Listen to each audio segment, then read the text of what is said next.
yang telah memberikan nikmat, utamanya nikmat kesehatan dan kesempatan, sehingga kita masih sempat hadir di tempat ini setiap malamnya di rumah Allah ini untuk melaksanakan kewajiban kita, yaitu semua salat jamaah Isya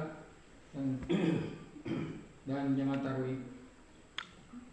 Selanjutnya salat dan taslim atas junjungan kita Nabi besar Muhammad SAW serta para sahabat dan keluarga.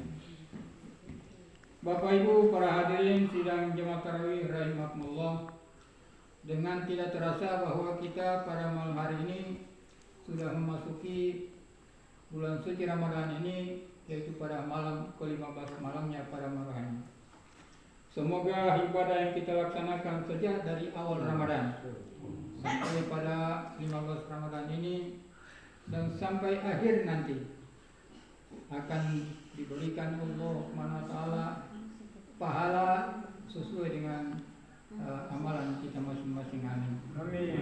Kita memohon kepada Allah SWT untuk kita dapat lagi untuk melaksanakan ke-15 malamnya ke depan ini, dan insya Allah bertemu dengan bulan Ramadan yang akan datang. Amin. Bapak Ibu para hadirin rahimakumullah, kami adalah tadi dilepas oleh Bapak Camat selaku tim dakwah tingkat kecamatan di Lombok Selatan. Jadi saya kalau di sini sudah tidak berumrah lagi karena tempat saya cuma di Siaga. Jadi sama-sama kita di sini. Bapak Ibu para hadirin rahimakumullah, karena saya tahu persis di tim-tim ini sudah banyak penceramah yang ada Habib, ada yang dari Palu itu, tentunya semua amalan-amalan yang dilaksanakan baik di bulan suci Ramadan maupun tidak di bulan suci Ramadan, kita semua sudah dengarkan yang mereka sampaikan. Jadi adapun ceramah saya pada malam hari ini atau lalaba tahun ini disampaikan. Tapi ini menentukan apakah amalan kita diterima atau tidak. Ada 3 hal yang perlu diketahui oleh setiap Islam, setiap Muslim, laki-laki maupun perempuan. Ada 3 hal yang menentukan apakah amalan kita itu diterima atau tidak. Jadi kita bertanya, siapa pihak? Jadi adapun yang pertama yaitu mulai kurang dulu tejunu. Kalau ini tidak sempurna, bahwa amalan kita utamanya sholat tidak akan diterima oleh Allah Subhanahu Wa Taala. Kemudian yang kedua, siapa? TP tambah istinja. Nah, ini juga kalau tidak sempurna, ini juga amalan kita utamanya sholat tidak akan diterima oleh Allah Subhanahu Wa Taala. Kemudian yang ketiga yaitu wudu. Jadi 3 hal ini yang menentukan apakah amalan kita diterima oleh Allah SWT atau tidak. Jadi ini wajib diketahui oleh setiap Islam, laki-laki maupun perempuan yang sudah balik. Kalau laki-laki yang sudah balik, kemudian kalau perempuan kalau sudah mulai haid, itu sudah harus diketahui. Jadi ini menentukan kehidupan kita di akhirat nanti dengan amalan-amalan lainnya. Jadi yang pertama saya bisa jelaskan yaitu mengenai junub. Yaitu junub atau mandi wajib. Jadi ini sekali lagi saya tekankan, ini harus diketahui oleh setiap orang Islam, baik laki-laki maupun perempuan. Jadi harus kita ketahui siapa tarjununya. Apa yang perlu kita mandi wajib itu? Yang pertama, bersetubuh antara, jadi cuma rahasia ini karena ini berbicara fisik. Bersetubuh antara suami istri. Baik keluar mani atau tidak, diwajibkan harus mandi junub atau mandi wajib. Kemudian untuk laki-laki yang kedua yaitu mimpi keluar mani, wajib mandi. Jadi kalau mimpi ini bukan cuma anak muda, tapi orang tua juga bisa mimpi basah. Jadi kita harus ketahui betul ini. Yang mimpi ini kalau di siang hari bulan suci Ramadan tidak membatalkan puasa. Cuma kalau kita salat harus mandi dulu, karena itu menentukan ibadah salat. Kemudian kalau untuk perempuan, yang pertama tadi bersenggama suami istri, itu yang pertama. Kemudian yang kedua haid, ini setiap bulan harus mandi wajib. Kemudian nifas ataupun beranak, melahirkan, itu yang wajib di mandi wajib. Jadi adapun mandi wajib ini ada dia punya rukun. Yang pertama niat, kemudian yang kedua menghilangkan najis, kemudian yang ketiga membasahi seluruh tubuh. Jadi niatnya kalau menurut ilmu fikih saja, nawaitu ghuslan li raf'il hadatsil akbar an jami'il badani fardan lillahi ta'ala. Jadi amr pakai niat, karena itu ada di buku itu. Nawaitu ghuslan li raf'il hadatsil akbar an jami'il badani fardan lillahi ta'ala. Saya berniat mandi wajib untuk menghilangkan hadas yang besar di seluruh tubuh saya karena Allah Subhanahu wa ta'ala. Nah, ini yang dipelajari ini. Itu yang pertama, niatnya. Kalau tidak ada niatnya, biar habis sabun satu biji tidak akan bersih itu junub kita. Jadi harus pakai niatnya. Sudah itu harus dipelajari ini. Jadi olehnya saya harapkan kepada orang-orang tua, kalau ada anak-anak kita yang sudah balik ataupun yang sudah bulanan, harus sudah diketahui, diberitahu. Karena ini mengharap Prophet Tumbinira tidak mungkin. Dia mau tanya. Jadi biar pelua saya mengharapkan ini, karena ini wajib, ini harus diketahui oleh setiap muslim.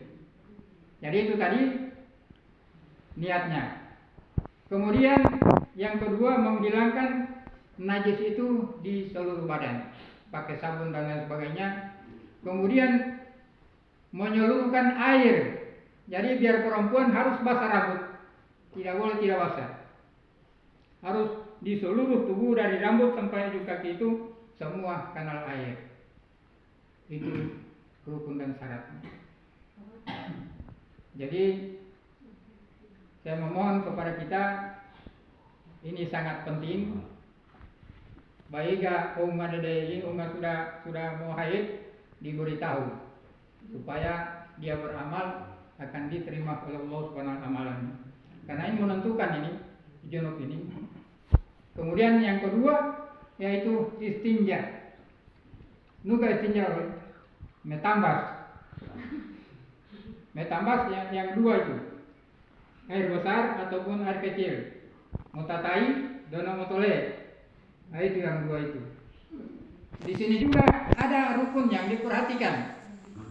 Yang dihilangkan itu ada 3 macam, yaitu baunya, warnanya, rasanya.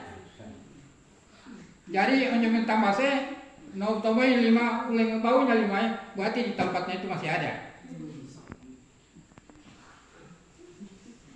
Jadi harus kita teliti di dalam persoalan ini. Ini dalam tahun pencarian ini, tapi menentukan. Sehingga saya bawa ini. Jadi itu kita perhatikan itu, menghilangkan baunya, warnanya, rasanya. Jadi baunya itu kalau kita metambase unjai ulangi 5 berarti masih ada di tempatnya itu. Kalau kita sudah berangkat mau pilih sholat berarti ada tai di pantat. Tidak mungkin diterima. Tidak mungkin diterima oleh Allah SWT kita punya sholat. Jadi kita perhatikan yang 3 macam ini. Jadi baunya, kemudian warnanya. Warnanya onjo belum melil ya lima ya berarti laut naga ya. Biar bersih betul. Kemudian rasanya, nyano rasa ibu ayo bukan. Rasanya itu dia punya licin. Kalau masih licin-licin di situ berarti masih ada. Jadi yang 3 ini diperhatikan betul ini. Sampai kita yakin, maka tidak ada ragu lagi untuk hisap kita punya tangan selesai placebo itu. Kalau berarti itu sudah bersih betul, sudah yakin kita. Jadi nanti sudah yakin betul untuk kebersihannya itu. Jadi itu yang kedua. Jadi ini yang penting betul ini karena ini menentukan. Kemudian yang ketiga wudu. Wudu ini juga menentukan apakah ibadah kita. Kalau sempurna wudu, insya Allah ibadah kita akan diterima oleh SWT. Jadi adapun fardu wudu itu ada 6. Yang pertama niat. Jadi yang pertama-tama yaitu niat, yang wajibnya saja ini, yang fardunya niat. Kemudian yang kedua membasuh muka. Kemudian membasuh 2 tangan sampai ke siku. Kemudian keempat masuk ubun-ubun sebagian daripada kepala. Kemudian 2 belah kaki sampai lewat mata kaki. Kemudian yang keenam tertib. Tertib itu basuh kaki dulu baru cuci muka, itu tidak tertib namanya. Jadi dia berurutan. Jadi itu harus kita perhatikan betul ini, yang 3 hal ini. Jadi tadi ada pertama niat, nawaitul wudu'a li raf'il hadasil asgari fardan lillahi ta'ala. Saya berniat mengambil air wudu untuk menghilangkan hadas yang kecil karena Allah Subhanahu wa ta'ala. Itu yang pertama, niat. Jadi menjulau jenggot mau pokoknya kita berniat saja, saya mengambil wudu untuk menghilangkan hadas besar, hadas kecil karena Allah SWT. Kalau tidak tahu bahasa Arabnya. Jadi tetap kita harus niat itu mengambil air wudu. Biar tidak dengan bahasa Arab, dengan bahasa Arab juga boleh. Kemudian yang kedua yaitu membasuh muka. Membasuh muka itu jangan cuma di sini, harus keliling ini. Rambut, telinga ini sampai ke dagu. Jangan yang ada ketinggalan. Kalau ada yang ketinggalan jelas tidak bisa sah itu karena itu fardunya. Kemudian kedua belah tangan sampai biasa tahunya 2 siku. Harus lewat siku ini. Lewat siku kedua belah tangan. Jadi itu fardunya itu. Kemudian kepala, sebagian kepala, baru cuci kaki. Kaki juga ini harus lewat mata kaki, jangan cuma di bawah ini. Harus lewat mata kaki, kedua mata kaki ini. Itu fardunya, fardu wudu. Kemudian tertib. Jadi kalau ada doanya itu sunat. Biar tidak dibaca tidak apa-apa. Yang penting ada niat untuk mengambil wudu, itu sudah bisa. Jadi olehnya saya mengharapkan 3 hal ini menentukan apakah amalan kita diterima oleh Allah SWT atau tidak. Olehnya saya mengharapkan kepada kita, karena ini harus diketahui oleh setiap muslim, laki-laki maupun perempuan. Apalagi tuh boti baru. Nah, itu harus itu. Sebelum menikah dipelajari memang itu. Mandi wajib. Karena itu menentukan. Bapak Ibu para hadirin rahimakumullah,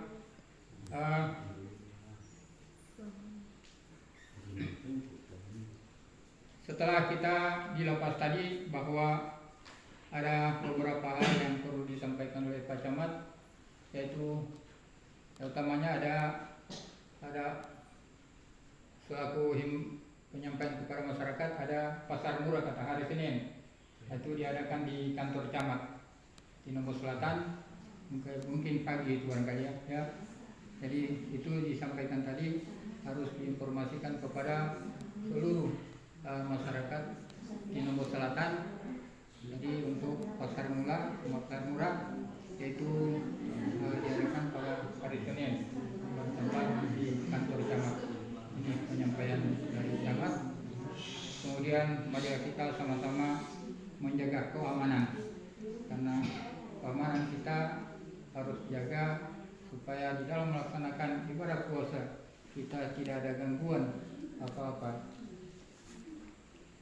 Barangkali itu saja yang sudah saya sampaikan. Lebih dan kurangnya saya mohon maaf. Akhirul kalam. Wabillahi taufiq wal hidayah. Wassalamualaikum warahmatullahi wabarakatuh.